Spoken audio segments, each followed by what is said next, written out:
자, 오늘 하나님께서 우리에게 주시는 말씀의 제목은요, 아내를 사랑하고 남편을 존경하라. 짧은 내용이 있죠. 오늘 부부주일이거든요. 가정의 달 5월 맞이해서 그래 마지막 주 부부주일입니다. 원래는 5주가 되면 남편주일, 아내주일 따로 나누는데 이번 2025년도에는 4주밖에 없기 때문에 첫째 주에는 자녀주일 해서 자녀들이 어떻게 부모에게 하는 것이 성경적인지, 또 부모주일에서 부모는 우리 자녀들에게 어떤 모습이 되어야 될 것인가라고 하는 것, 그리고 셋째 주는 스승의 주일 맞이해서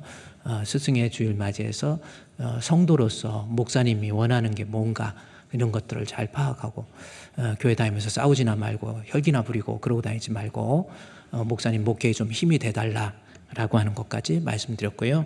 오늘은 부부가 마지막 주일이기 때문에 부부주일입니다. 그래서 남편은 과연 아내에 대해서 성경은 어떻게 말하고 있는지 다시 생각해 보세요. 또 아내는 성경적으로 우리의 남편에게 어떻게 해야 될 것인가라고 하는 겁니다.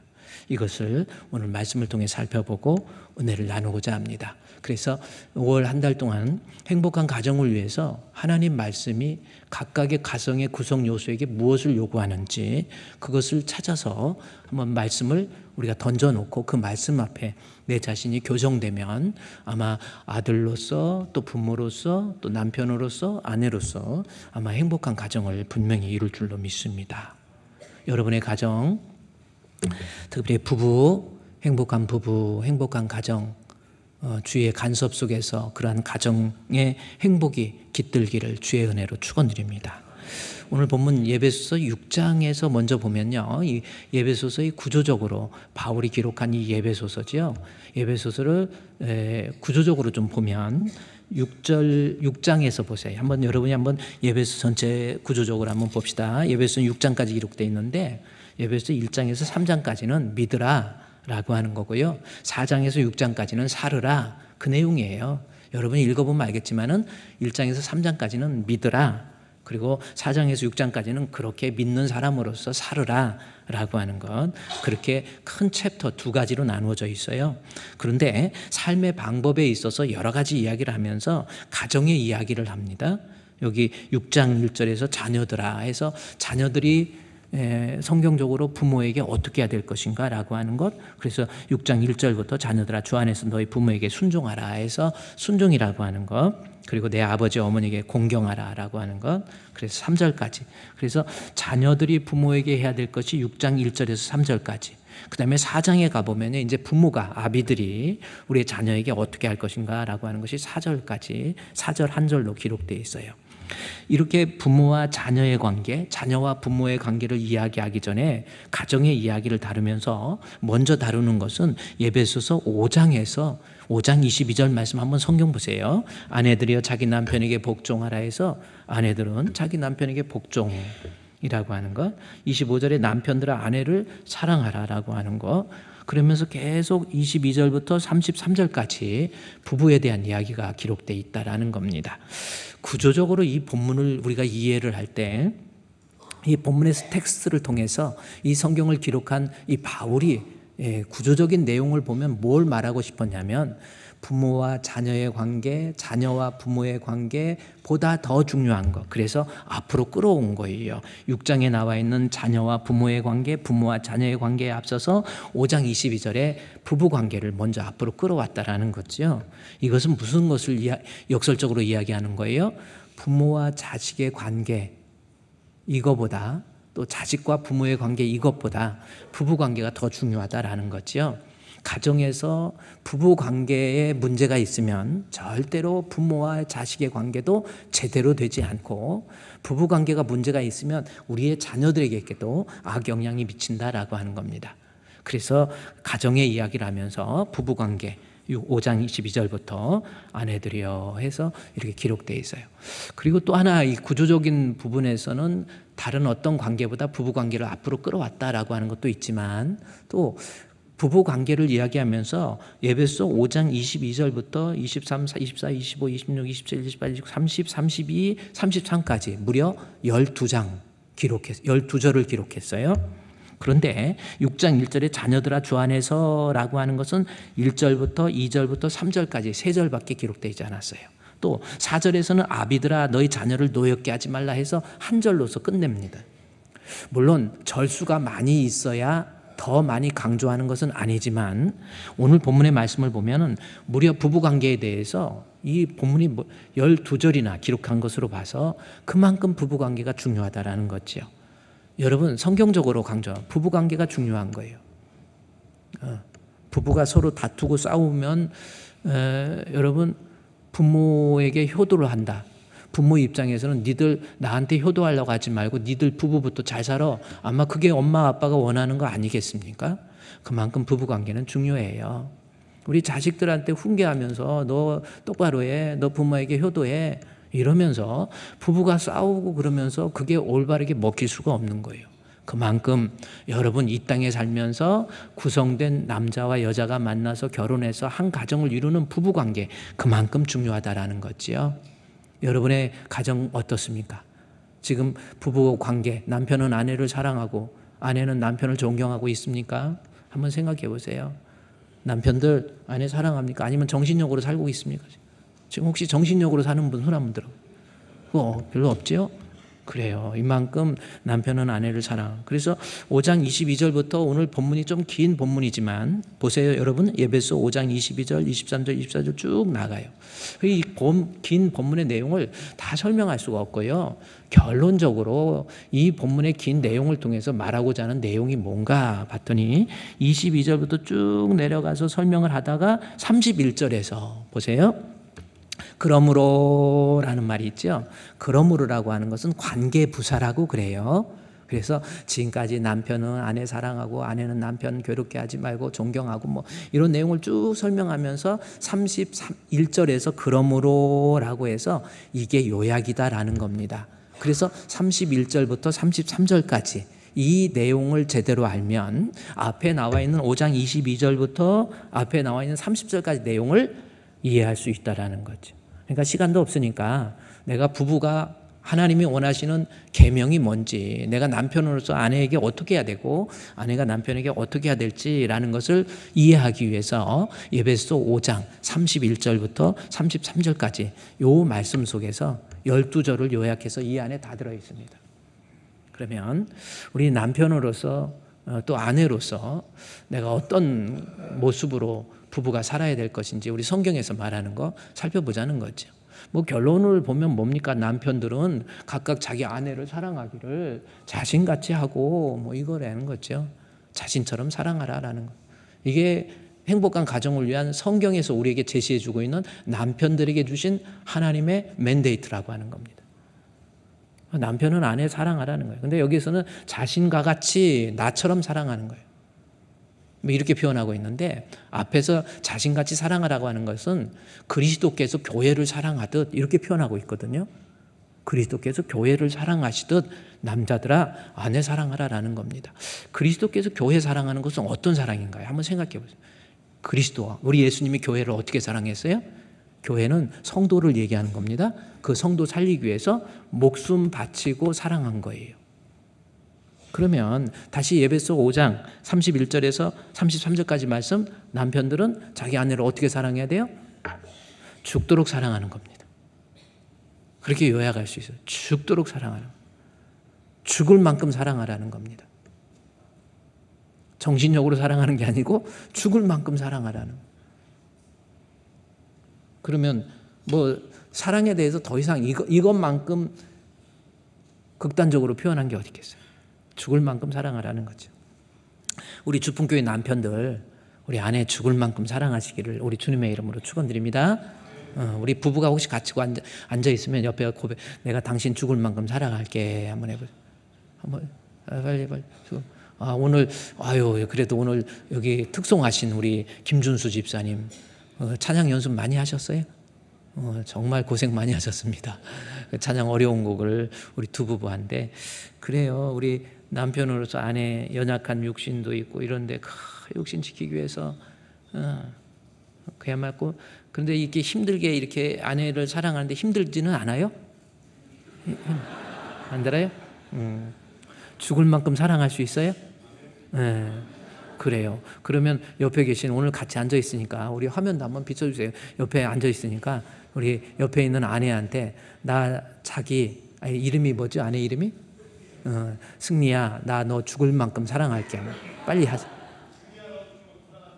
네. 그래요. 그러면은 그래서 에베소 5장 31절에서 다시 한번 보면 오늘 간단한 거예요. 남자는 아내를 죽을 만큼 사랑하라는 거예요.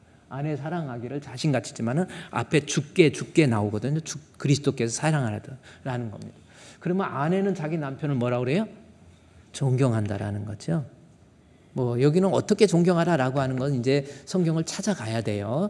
성경의 단어를 통한 연결고리를 통해서 성경을 해석하라라고 하는 것이 성경 해석학적 원리에 나와 있는데 여기에 나와 있지 않지만은 정말 내 남편이 바보 같아도 정말 이 인간은 사람도 아니요. 사람이 아니문이다 라고 해도 아내는 자기 남편을 리스펙트, 존경하라고 하는 거. 이게 에베소서를 통해서 우리에게 주시는 아주 중요한 말씀이에요. 내 남편 세상에서 최고 존경하는 거예요. 남자들은요 다른 거 아니에요. 여보 나 당신 존경해. 이 말 들으면 정신 못 차려요. 이런 거. 다른 어떤 것 해주는 것보다 난 당신 존경해요. 당신 사랑합니다. 이렇게 하는 거. 근데 어떻게 사랑하냐는 것을 내가 결론적으로 얘기하면 베드로전서 3장 6절 말씀에 보면 사라의 이야기를 해요. 사라가 어떻게 사랑했는가라고 하는 거에 대해서 이야기를 합니다. 사라가 아브라함을 주라 칭했다라는 거예요. 아브라함의 아내가 사라거든요. 아브라함의 아내가 누구예요? 아집사의 아내가 사집사입니다. 근데 아브라함이 좋은 남편이에요? 나쁜 남편? 오늘 한번 생각해 봅시다. 이 사람 좋아요? 나빠요? 늘 성경에 아브라함의 믿음의 조상 아브라함 믿음 좋은 것 같고 해서 아브라함을 좋다고 얘기하는데 아브라함 별로 안 좋아. 나는 이런 사위 아집사가 내 사위로 들어왔다 그러면 진짜 뺨을 몇 번 때렸을 것 같아. 왜 그러냐고? 창세기 12장 11절부터 말씀해 보면요.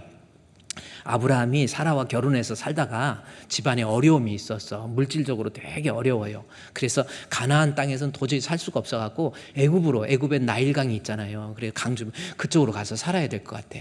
그래서 짐 싸가지고 이제 가요. 애굽에 가까이 이르렀어요. 먹을 문제로 가요. 근데 가까이 가다 보니까 자기 아내 사라는 보통 미녀가 아니에요. 얼마나 이뻤어요? 무지하게 이뻤어요. 아리따운 여자. beautiful woman. 매우 아름다운 그런 여자. 그러니까 얼마나 이뻤는지는 지금 증명사진이라도 하나 있었으면 좋겠는데 또 증명사진이 있어봐야 요즘은 뽀샵을 많이 해가지고 웬만한 안 이쁜 사람 하나도 없어요. 내가 보니까. 그런데 이 아리따운 여자 이만큼 이뻐요. 근데 애굽으로 가요. 아내를 데리고 가는데.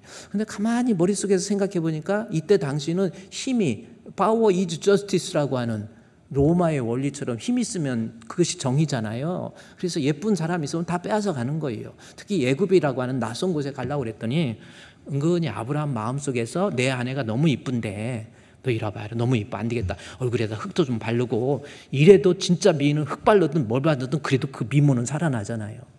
꼭 제 얘기하는 건 아니고 이렇게 살아나요. 그래 이제 해도 안 되니까 그래서 이제 그 다음 절 말씀해 보면 생각을 하는 거예요. 애굽 사람이 그대를 볼 때에 그대는 나의 아내라고 해서 너무 아리따운 여자를 뺏으니까 내 아내라고 그러면 뺏어서 나를 죽이고 그대를 살려서 뺏어갈 것 같아. 걱정을 한 거예요. 아브라함 입장에서. 그래서 여보 사라야 그러지 말고 그래서 방법이 있는데 당신 애굽에 내려가면 그냥 눈 딱 감고 저 사람 누구냐고 그러면 내 남편이라고 하면 절대 안 돼. 뭐라고 그래? 오빠. 그 다음에 원하건대 그대는 나의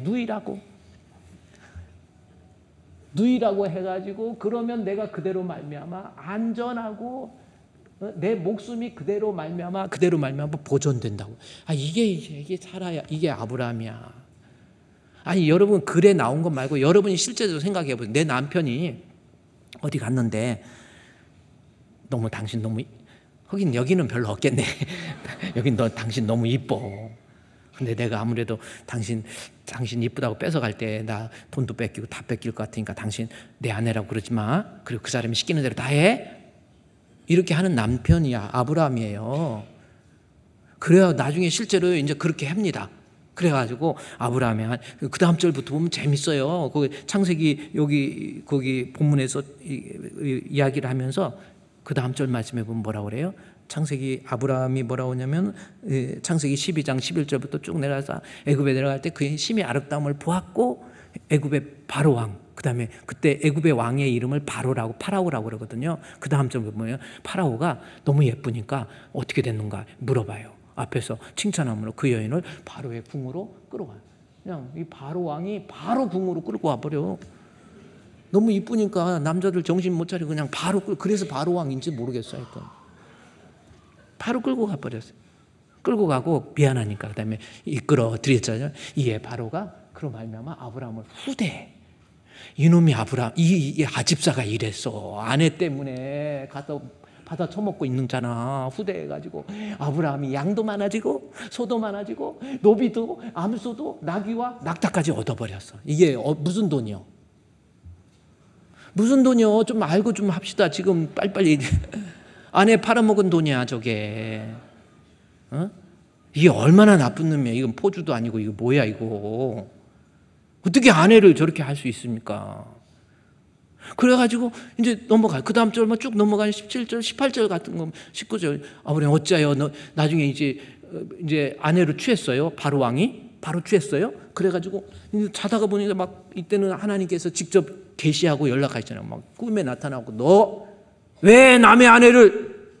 그러니까 바로가 뭐냐면 나 아내인 줄 몰라. 동생이에요. 동생은 결혼할 수도 있죠. 이런 거야. 그랬더니 아니라고. 아브라함이 아내니라. 그러니까요. 내가 어찌하여 누이라 하여. 놀래가지고 일어나갖고 너 어찌하여 누이라 해서 내가 그를 데려다가 아내를 삼게 하느냐 해가지고 아내를 풀어줘요.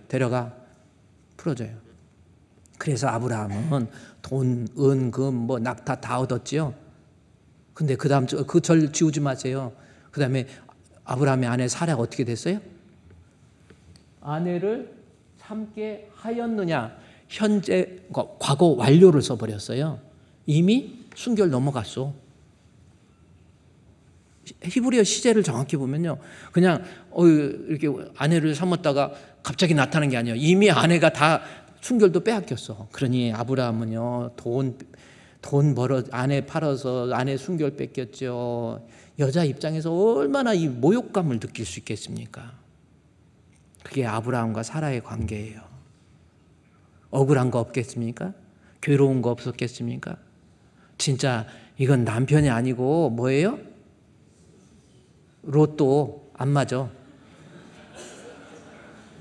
로또 안 맞아. 진짜 여러분 부인 입장에서 생각해 보세요. 이 남편 받아들일 수 있겠습니까? 근데 어떻게 하는 줄 아세요? 베드로전서 3장 6절 말씀해 보세요.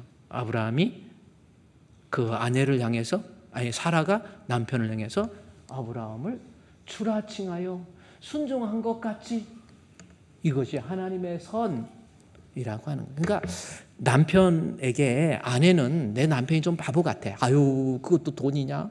아이고 내가 버는 거 보면 껌값이요. 이런 무시하지 마세요.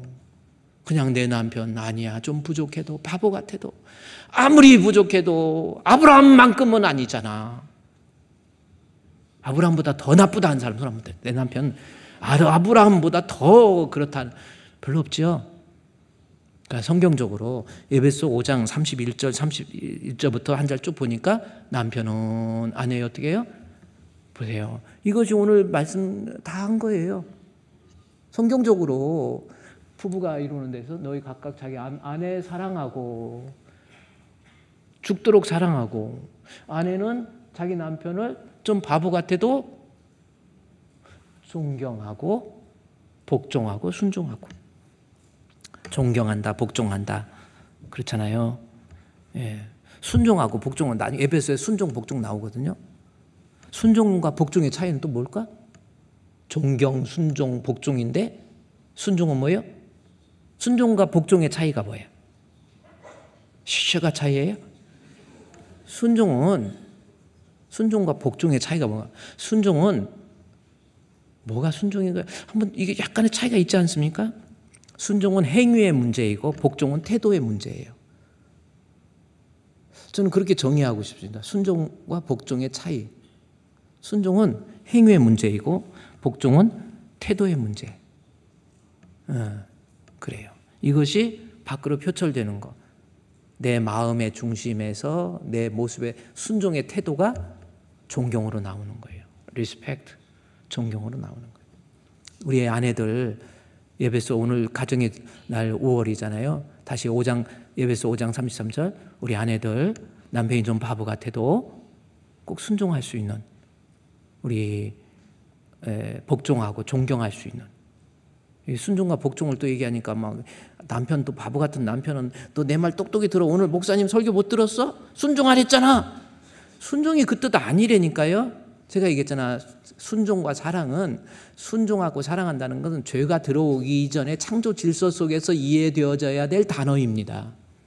그러니까 그 단어가 가지고 있는 의미는 뭐 내 마음에 죄가 들어오기 전에 남편과 아내의 좋은 관계, 그게 사랑과 순종이라는 단어로서 담아놓은 거예요. 부부가 좋은 관계, 가정의 달 5월 맞이해서 부부가 좋은 관계 유지하기 위해서 아내를 사랑하는 거예요. 사랑은 어떻게 사랑해요? 죽을 만큼 사랑하고, 아내는 남편이 좀 바보 같아도 내 마음속에서 존경하는 거예요. 아멘. 그러면 아까 우리 준수 집사님 또 이렇게 고백했잖아요. 오늘 특송도 하고. 승리야, 죽을 때까지가 아니고 죽도록 사랑할게. 다시 한번 해볼까요? 빨리 하세요. 시간 없어요. 빨리. 네, 그래. 아멘. 그 대신 승리는 그러면 알아서 오빠, 근데 나도 오빠 존경할게 한번 해야 돼. 그래요. 그게 오늘 가정의 달 맞이해서 부부가 주어진 하나님의 계명입니다. 우리 교회 그렇게 한번 해봅시다. 저도 한 가정의 남편으로서 우리 아내도 여기 있지만 저는 우리 아내한테도 그래요. 나는 죽을 때까지, 아니 죽도록, 그래, 내가 때로는 억울하고 괴롭고 힘들고 이런 일이 있을 것 같아요? 없을 것 같아요? 네, 이런 일이 있어도 내 마음의 중심에서 그래, 억울해도 내가 죽도록 사랑할게. 저는 그런 고백해요. 물어보세요. 여기 있으니까 예배 끝나고 자세한 사항은 좀 물어봐. 아내는 또 그래요. 자기를 세상에서 제일 존경해. 사실 그 말이 제일 듣기 좋더라고. 남편한테 뭐 해주겠어요. 나 자기 존경해 하고. 그게 제일 좋은 모습이 아닌가라는, 저는 그렇게 생각을 합니다. 좀 부족해도, 남편이 좀 부족해도 존경하고 아끼고 사랑해주고, 이게 성경에서 말하는 아내들아 남편에게 순종하고 복종하라, 그리고 존경하라 라는 말 속에 들어있다라는 거예요. 우리 주풍교회는요, 그래, 이것이 회복되어야 진짜 가정에 행복이 깃들 수 있다라고 하는 것, 오늘 우리에게 주시는 말씀입니다. 자, 그래서 다시 이제 에베소 5장 31절부터 우리가 지금 쭉 공부했죠. 31절부터 32절, 33절까지. 결국은 남편은 아내를 사랑하고 아내는 남편을 존경하라. 이 두 가지 계명을 우리에게 주어지고 있다라는 거죠. 자, 그런데 우리가 이 본문이 그러므로 이게 요약이기 때문에 행복한 가정을 위해서 먼저 전제하는 내용이 뭔가라는 것부터 알아야 돼요. 먼저 뭘 전제하고 있습니까? 그러므로 사람이 부모를 떠나 그의 아내와 합하여 그 둘이 한 육체가 될지니 이 비밀이 크도다라는 말씀이 있습니다. 가정, 부부를 이야기하면서 먼저 이 에베소 5장 31절에 그러므로 사람이 부모를 떠나 그의 아내와 합하여 그 둘이 한 육체가 될지니 이 비밀이 크도다. 요거부터 이야기하고 있다라는 거죠. 그러니까 부부가 사랑하고 존경하는 그러한 어떤 규범 이전에 먼저 부부라고 한다면 먼저 선 이해되어져야 될 부분이 바로 이 부분이라는 거예요. 사람이 부모를 떠나 그의 아내와 합하여 그 둘이 한 육체가 되라고 하는 거, 이거부터 먼저 선 이해하라는 겁니다. 먼저 이거 이해 없이 두 부부가 행복해질 수 없다라는 거예요. 그러면 이게 무슨 뜻이지? 사람이 부모를 떠나 그의 아내와 합하여 그 둘이 한 육체가 될지니 이 비밀이 크도다, 이렇게 나와 있죠. 근데 이거는 뭐라고 해요? 이건 어디서 많이 들었던 내용이죠? 어디에 나온 겁니까? 1번 총세기, 2번 창세기, 3번出세기. 어디에 나온 거예요? 창세기. 뭐 우린 다 알아버렸네. 창세기에 나온 말이에요. 그러면 이 본문을 차용해 올 때 창세기 2장에 있는 말씀을 차용했기 때문에 이 본문을 먼저 바울이 제시한 이유가 뭔가를 알으려면 이것을 차용해 온 곳으로 가봐야 돼요. 그러면 그것이 무슨 뜻인가라는 것을 우리가 이해할 수 있다는 거죠. 그러면 창세기 2장 24절, 25절에서 차용해 온 거예요. 이 본문을 이러므로 남자가 부모를 따라 그의 아내 합하여 둘이 한 몸이 이룰지니 아담과 그의 아내 두 사람이 벌거벗으나 부끄러워하지 않았다. 요거부터 먼저 이해해야 된다라는 거예요. 여러분의 가정의 행복을 위해서 이 본문부터 이해를 해야 돼요. 이거부터 이해하고 받아들여야 뭐 사랑도 있고 순종도 있고 그러는 거예요. 그러면 24절에 창세기 인간을 창조하시고 하나님께서 남자와 여자를 만드시고 주신 말씀에 남자가 부모를 떠나서 그의 아내와 합하여 둘이 한 몸이 이룰지라. 자, 여기에서 가정은 뭔가라는 겁니다. 두 부부가 같이 만나서 사는 가정은 뭔가라는 거죠. 여기서 중요한 가정에서 가장 중요한 기본적인 것을 이야기하고 있어요. 첫 번째, 둘이 한 몸이 되어야 됩니다. 일부 다처, 성경적이 아니에요. 다부일처, 성경적이 아니죠. 결혼을 했으면서 미스김도 있고 미스박도 있고 여러 이렇게 친구들 이렇게 사귀는 거, 이것도 성경적이지 않아요. 가정은 두 사람이 한 몸을 되는 것이 가정이에요. 옛날같이 막 첩도 있고 막 이런 거 성경적이지 않습니다.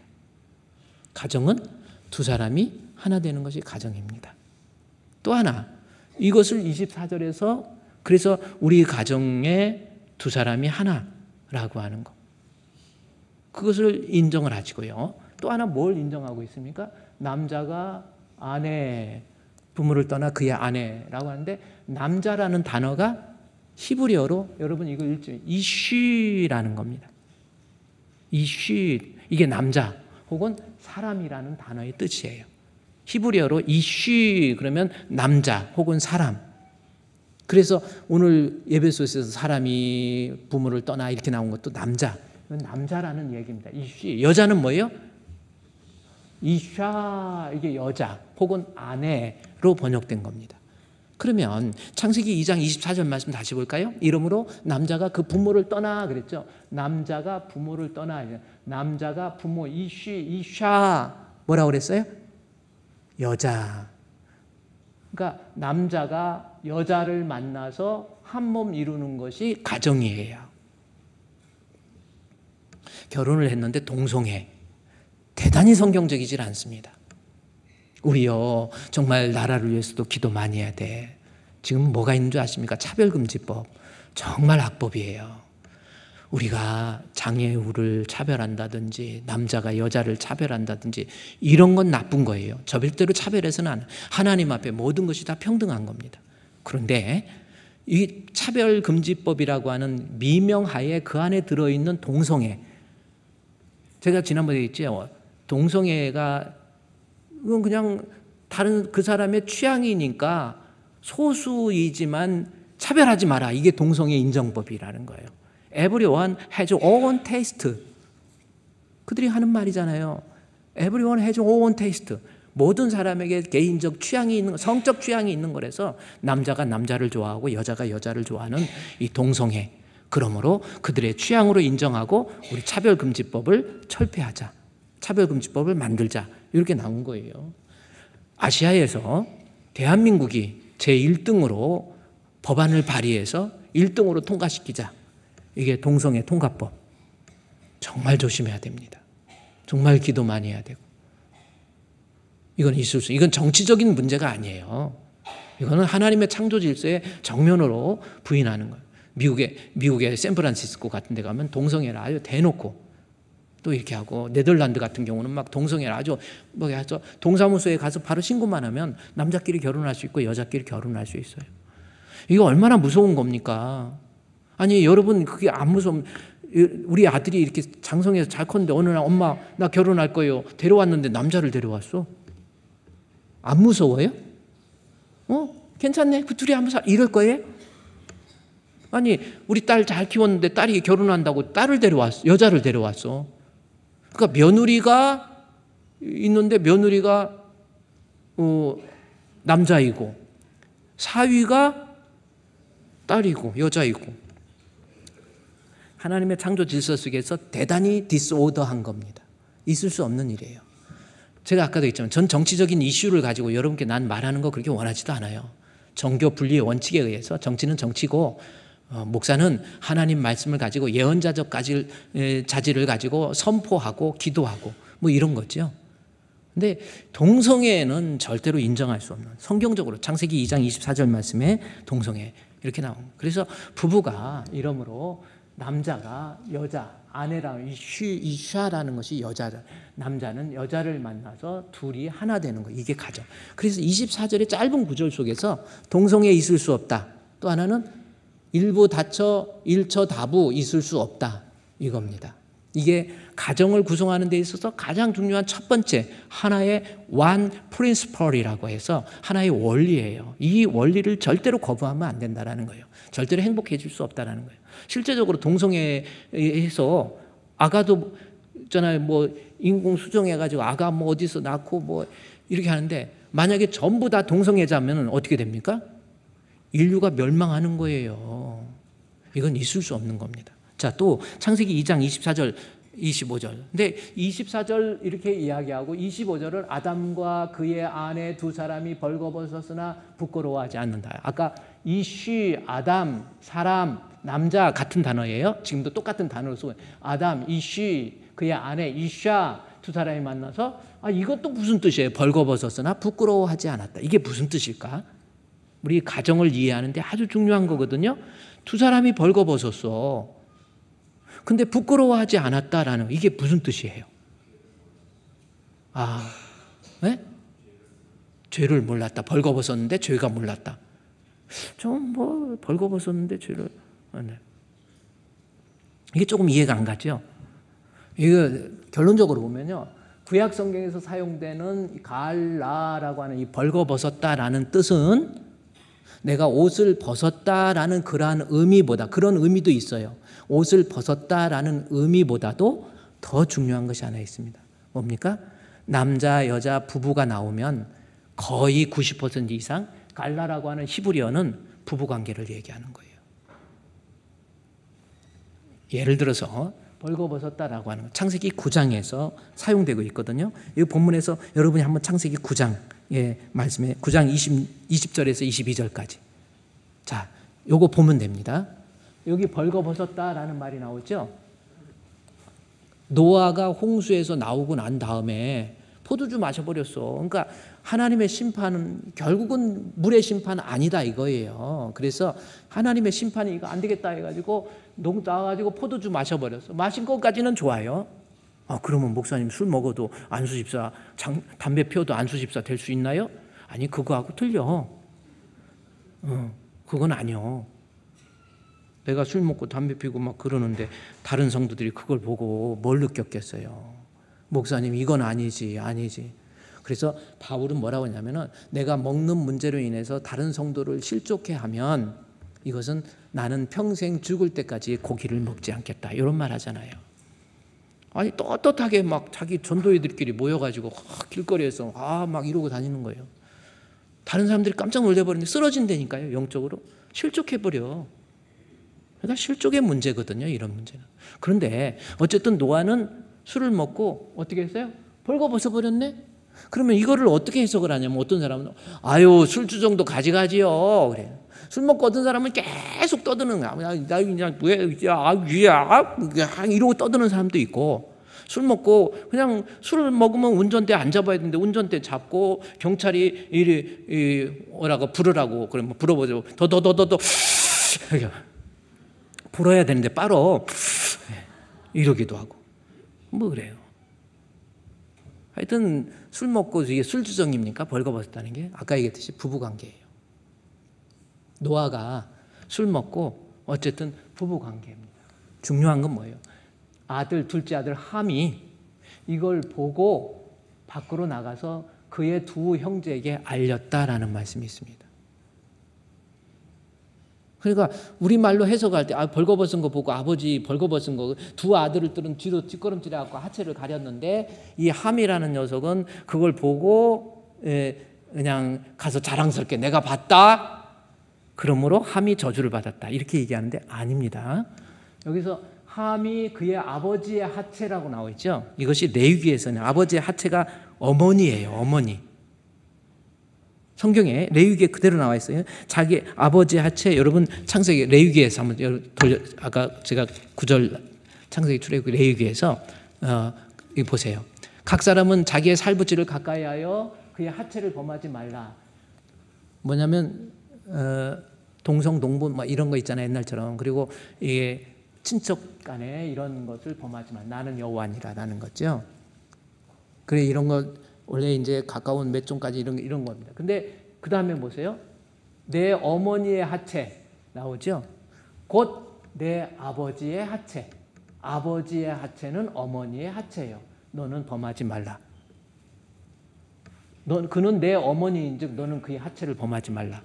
그러면 창세기 2장 24절에서 어떻게 나옵니까? 창세기 2장 24절 25절 두 절 말씀에서 보세요. 이거 여러분이 알아야 돼요. 가정에서. 보세요.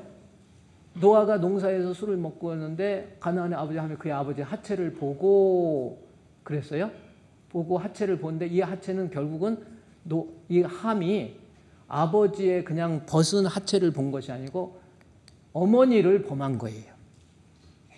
이게 성경의 원서에 가장 가까운 해석법입니다. 근데 지금 오늘날 우리 한국 교회에서 거의 대부분 아버지가 이렇게 하체를 드러냈는데 그거 보고 막 안 가려줬다. 그게 죄다. 나중에 가나안은 저주를 받게 되거든. 아니 그러면 생각해 보세요. 술 먹고 벌거벗고 드러내 보인 아버지가 잘못이요. 어떻게 지나가다 보인 걸 어떻게 눈을 뽑아? 누가 잘못이야? 따지기로 하면 아버지가 더 잘못이지. 근데 왜 아버지는 저주 이야기가 안 나와요? 그냥 아들만. 이게 뭡니까? 어머니를 범한 거예요. 이것이 창세기에서 나온 거라는 겁니다. 그러면 다시 창세기 2장 24절 25절에서 보면은 결국은 이 말씀 남자가 부모를 따 이것은 첫 번째 의미와 두 번째 의미가 있는데 1대1 결혼하고 그다음에 아담과 그의 아내 두 사람이 벌거벗었으나 그러니까 부부 관계를 통해서 부부 관계의 정식적인 허용을 이야기하는 거예요. 결혼을 해서 두 부부가 만나서 부부 관계를 허용하는 거예요. 그리고 그 부부 관계를 통해서 창세기 1장에 가보면 창세기 1장 27절 말씀해 봅니까? 하나님께서 그들에게 복을 주시고 생육하고 번성해서 땅에 충만하라. 부부 관계를 통해서 아기들 많이 낳으라고 하는 것이 첫 번째 내용이에요. 25절은 말씀은. 그러니까 남자와 여자가 만나서 부부 관계를 갖게 되고 그것으로 인해서 아기들을 많이 번성할 만큼 낳으라는 거예요. 그래서 아기 많이 낳는 것이 성경적입니다. 우리 주품교회 성도들 성경에 한번 돌아가면 아기 많이 낳아서 못 낳는 건 어쩔 수 없지만 아기를 많이 낳는 것이 좋은 거예요. 또 하나님께서 분명히 역사하셔서 태의 문도 열어주시고 그런 역사가 많이 있거든요. 근데 아기를 가능한 두 사람이 만나서 하나 낳는 것보다는 둘보다는 셋, 넷, 다섯, 여섯 낳을 수 있으면 계속해서 배가 그래서 결혼하고 난 다음에 한 20년 동안 항상 배가 불러 있는 것이 더 성경적. 계속 낳는 거예요. 낳다가 또 그러는데 어떻게 보니까 또 배가 좀 꺼졌는데 또 보니까 배가 이렇게 또 나온 것 같으니까 남편도 의심스러워. 안 가 그랬더니 뭐로 갔다. 안 가. 맞나. 맞다. 막 해가지고 이렇게 해서 계속 아가를 낳는 것이 성경적이라는 거예요. 그래서 여러분 아가도 많이 낳는 거예요. 결혼해서. 우리 주품교회 성도들 아가 많이 납시다. 그래. 아니 나이 드신 할아버지나 아만 하고 그러면 안 되고 젊은 사람들 애기 많이 낳아야 돼요. 이게 성경적이거든요. 자, 이것이 이제 창세기 2장 끌어왔던 말씀의 내용이에요. 이 본문의 내용이 사실 창세기 2장 24절에서 결국은 이 본문에서 끌어와서 동성애도 인정하지 않고 둘이 하나가 되라라고 하는 거, 그리고 아담과 그의 아내 그래서 부부 관계를 통해서 아가를 많이 낳았다는 겁니다. 그런데 아가를 많이 낳으라는 것에 대해서 창세기 1장에서 뭐라고 27절, 28절 두 절을 묶어서 보면요. 생육하고 번성해서 땅에 충만하라. 아가 많이 낳아라라고 하는 거지만은 아가를 무조건 많이 낳는 것으로 끝나지 말으라는 겁니다. 먼저 뭐가 있어요? 하나님의 자기 형상, 이 말이 먼저 나와요. 자기 형상을 따라서 지음받은 것처럼 내가 낳은 아들, 내가 낳은 딸, 믿음의 아들로, 믿음의 딸로 키우고 양육하라라고 하나님의 형상을 지닌 존재로서 어떻게 나한테 난 애가 있는데 이 녀석이 커가면서 하나님도 우습게 알고 꺼드럭거리고 다니고 예배도 지 마음대로 왔다 갔다 하고 막 교회에서 깡패처럼 영적인 깡패 있잖아요. 홈리와 비느하스의 두 아들, 엘리의 두 아들처럼 막 지 마음대로 이러고 다녀도 내버려 두면 안 돼요. 하나님께서 우리 아가들 얼마나 소중합니까? 그 아가에게 주신 컬처 맨데이트라고 하잖아요. 가장 문화 명령이란 말이에요. 그것은 뭐예요? 창세기 1장 24절에서 20절에서 22절에 27절에서 28절에 나온 것처럼 생육하고 번성하되 하나님의 형상을 지닌 자. 하나님의 형상이 뭡니까? 이마고 데이죠. 하나님의 형상 이마고 데이인데 참된 지식과 의와 거룩을 지닌 아들로 딸로 키우라는 거예요. 그러니까 내 아들이 하나님의 형상 참된 지식이 뭡니까? 세상의 지식만 얻으려고 막 너는 공부해야 돼, 너는 뭐 해야 돼, 뭐 해야 돼 이런 것만 시키지 말고 참된 지식, 진짜 지식이 뭡니까? 여호와를 아는 지식, 여호와를 경외하는 법, 이거 가르쳐야지. 그저 세상에서만 너 이렇게 하고 이렇게 하고 영적인 거 아무 관심이 없어요. 이거요 하나님 앞에 범죄입니다. 여러분이 아가를 내게 주신 이 아가들을 사랑과 믿음으로 키우면서 그래요. 존 웨슬레의 그 아내였던 수산나처럼 수산나는 19명 낳았어요. 나는 처음에 이거 누구 다른 사람한테 또 낳나? 아니에요. 수산나라는 여인이 19명 존 웨슬레의 어머니입니다. 19명 낳았어. 근데 9명 죽었지요. 그 10명 남았어요. 10명 키우려니까 돈도 없어. 어떻게 살까? 고민하다가 하나님 앞에 기도하면서 하나님 어떻게 키웁니까? 나 할 것 없어요. 먹을 음식도 제대로 없어요. 어떻게 합니까? 이 아이를 신앙으로 교육해야지 해서 엄마, 아빠 소리를 내는 그 순간부터 하나님이라는 말, 예수님이라는 말, 성령님이라는 말 이거부터 가르친 거예요. 그리고 글을 쓰기 시작할 때 성경부터 읽게 했잖아요. 창세기부터 읽게 하고 대단해요. 애기가 좀 말한다고 어머머 우리 목사님의 얘가요 막 천재 같아요. 안 천재야. 다 때가 되면 말해. 아니에요. 얘가 5살 됐는데 벌써 말을 해요.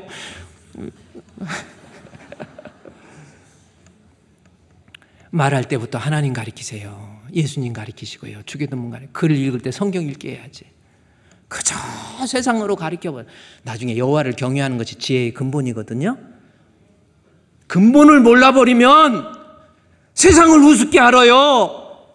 하나님 우습게 알고 예수님 우습게 알고 교회 우습게 알고 목사한테 빈정거리면서 안녕 옛날에 우리 청년부 제가 다른 교회 청년부 교육전사 할 때 장로님 아들인데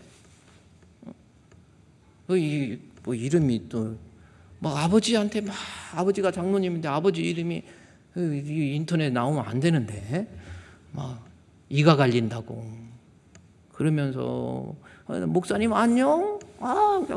오토바이 뒤에다가 어디서 훔쳤는지 뭔지 마냥 마우라 뒤로 올리고 손가락 잘린 장갑 끼고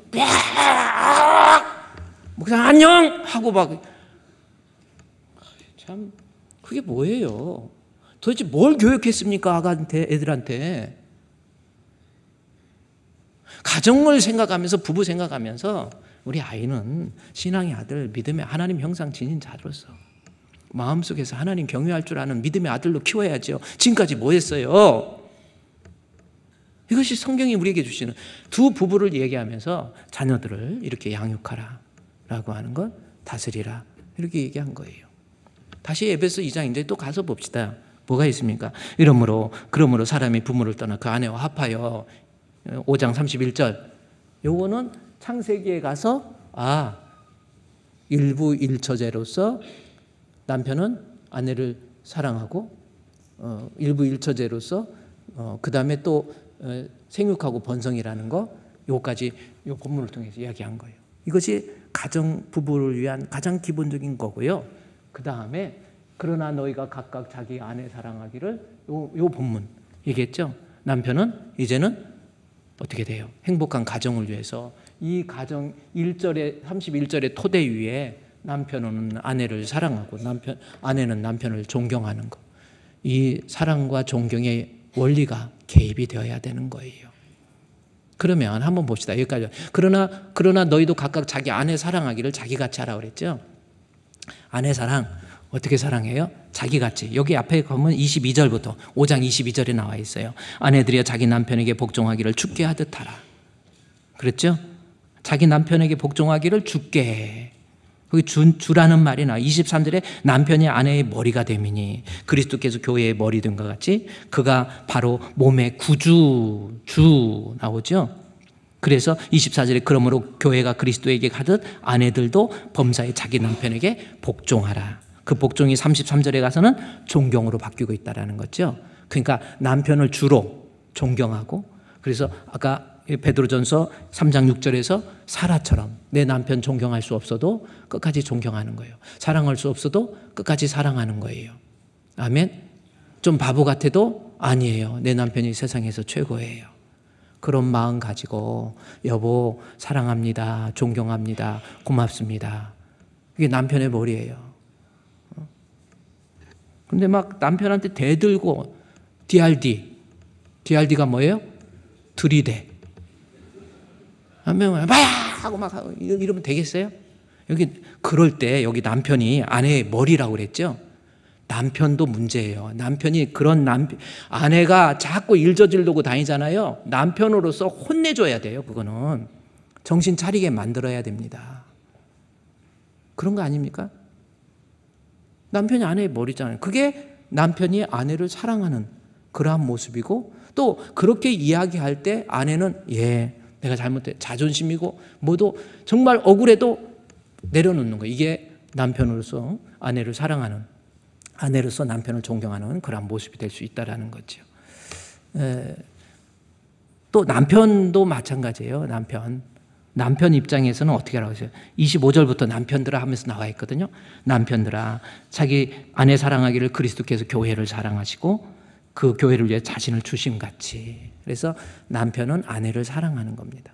그런데 죽을 만큼 그리스도께서 교회 죽을 만큼 사랑하는데 그 내용이 뭐냐면 자신을 주심같이 주는 거예요. 사랑. 남자는 죽도록 사랑이 다른 게 아닙니다. 이해해주고 용서해주고 청소도 도와주고 설거지도 하고. 남편들이 설거지 청소하세요.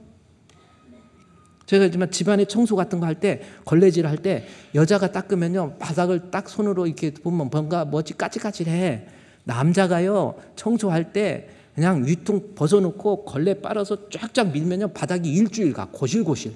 따라합시다. 고실고실. 남자 청소도 하는 거예요. 도와주는 거예요, 남편. 그 다음에 또 주라고 그랬죠. 그 다음에 또 하나 26절에서 이는 곧 물로 씻어 말씀으로 깨끗하게 해서 거룩. 바람 피우고 다니지 말라는 거 아닙니까? 바람 피우면 안 돼요. 그렇습니다. 그 다음에 28절에서 남편들도 그 다음에 29절에 보면 양육하라라는 거. 남편이 아내 사랑하는 방법. 양육이라는 겁니다. 양육은 뭐예요?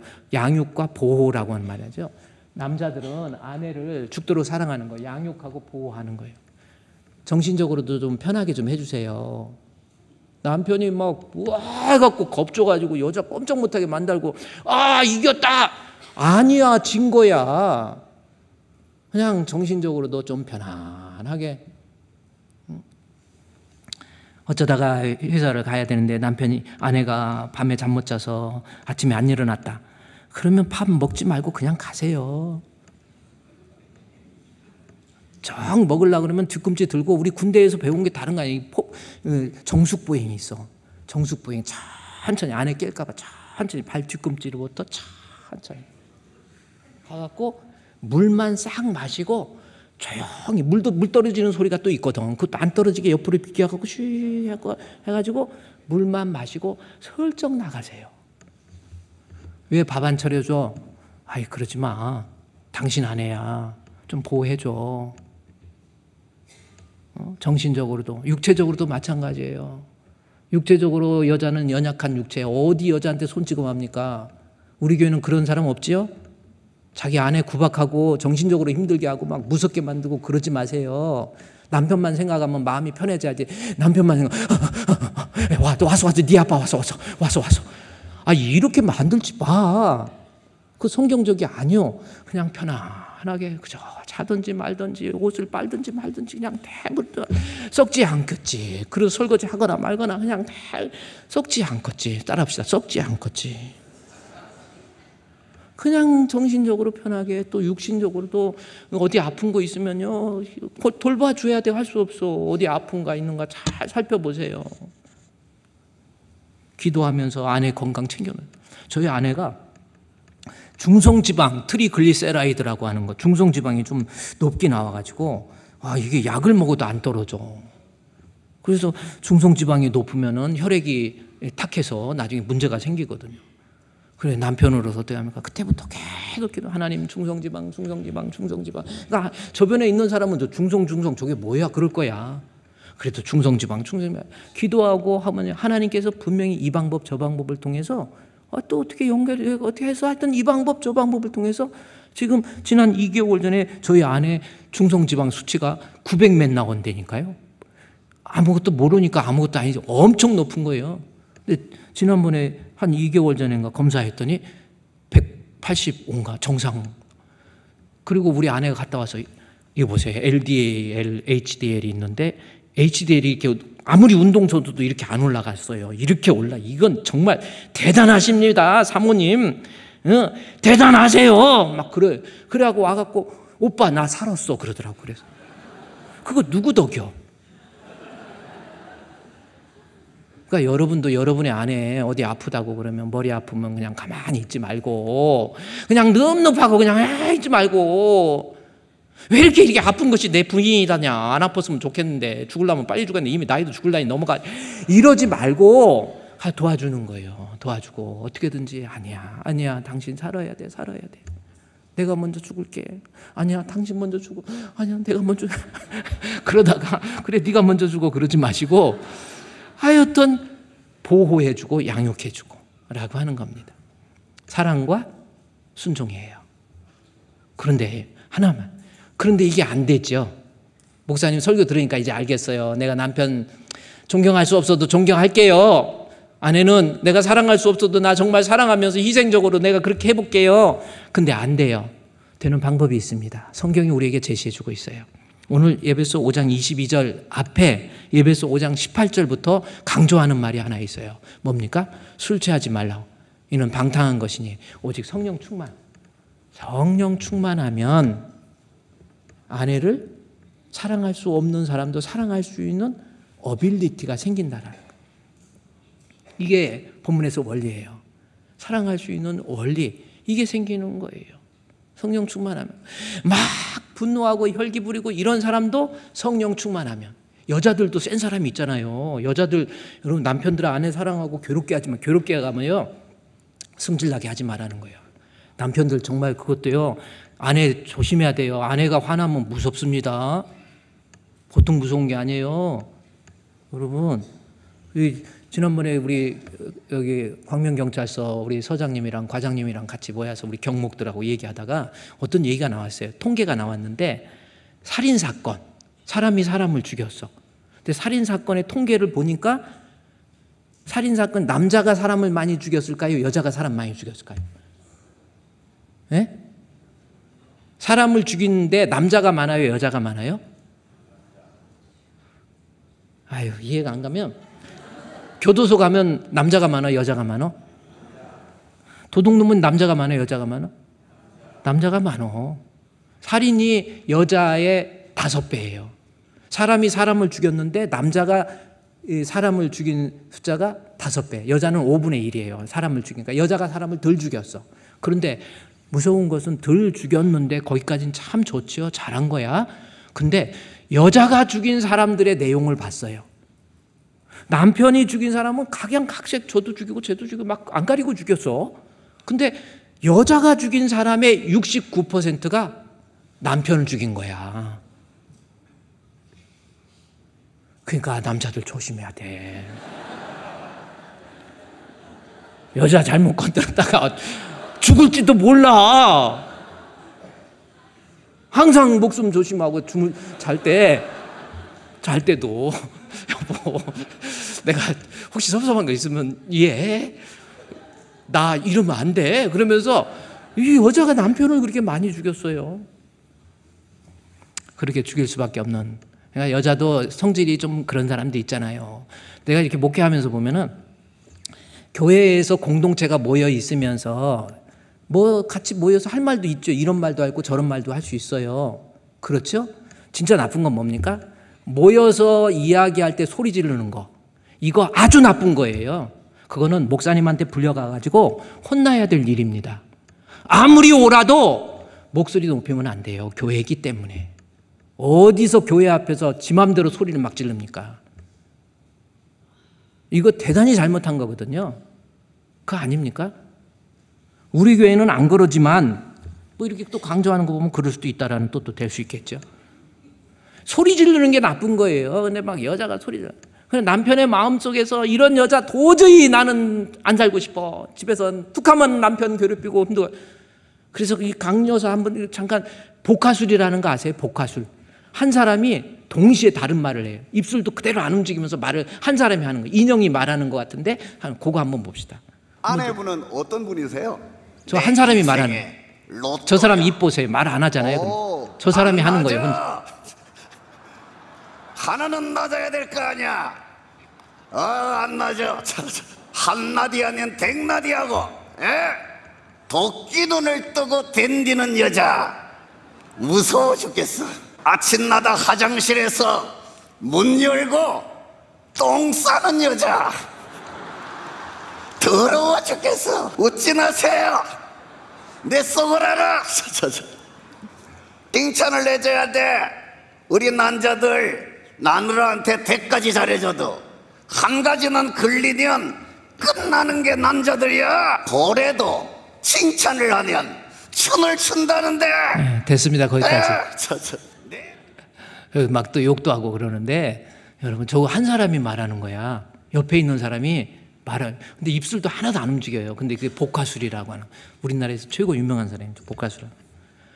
여러분 문 열어놓고 똥 싸지 마세요. 그렇지 않습니까?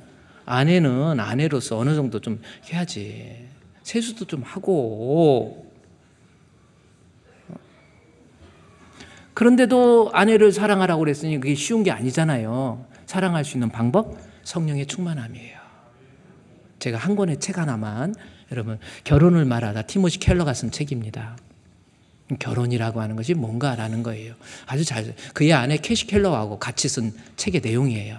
티모시 켈러와 캐시 켈러가 같이 쓴 책인데 저 책의 내용을 보면 어떤 내용이냐면 도저히 결혼을 지속할 수 없는 가장 큰 이유가 뭔지 아세요? 저기에서 이야기합니다. 도저히 결혼을 지속할 수 없는 가장 큰 이유는 죄로부터 비롯된 지독한 자기사랑 혹은 자기 중심성, 이거예요. 마귀에게 사로잡혀갖고 지 밖에 몰라. 자기 중심성이에요. 죄에 사로잡혀서. 그래서 결혼을 지속 못하고 헤어지고 서로 원망하고 불평하고. 다른 거 아닙니다. 죄에서 비롯됐다는 것은 마귀에게 사로잡혀 있기 때문에 아주 지독하게 지 밖에 생각 안 해. 결혼을 지속할 수 없어요. 없는 사람의 내용. 이 사람이 성령 받으면, 에베소 5장 18절이죠. 성령 받으면 내가 감당할 수 있어요. 사랑할 수 있고 용서할 수 있으며 성령 받으면 존경할 수 있고 아낄 수 있습니다. 성령 충만해서 여러분의 가정에 진정한 행복이 깃들기를 주의 이름으로 축원드립니다.